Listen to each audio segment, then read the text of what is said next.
Alors la proportion de touristes étrangers est en augmentation sur la destination. On est actuellement autour de 20% de touristes étrangers pour 80% de touristes français. L'année dernière, c'était la clientèle belge qui était la plus importante, la plus présente, suivie des Britanniques et des Espagnols. Donc le marché belge et le marché espagnol sont deux marchés que nous travaillons en termes de promotion et de relations avec les médias. Ensuite, on a également la clientèle néerlandaise, allemande, voilà, qui est également très présente.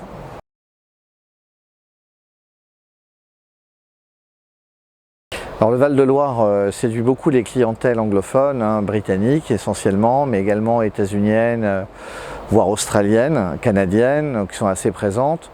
Après, on a aussi parfois des anglophones qui ne sont pas, dont c'est pas la langue natale, voilà, qui peuvent s'exprimer dans les restaurants ou dans les commerces en anglais, mais peuvent venir d'autres des destinations.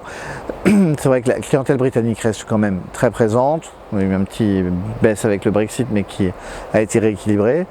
Et puis, ouais, les châteaux de la Loire, c'est assez mythique en fait pour toutes ces clientèles.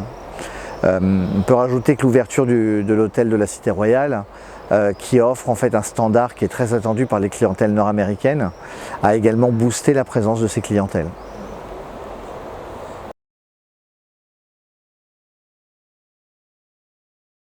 On n'a pas mis en place d'action vers le marché britannique ou le marché états-unien.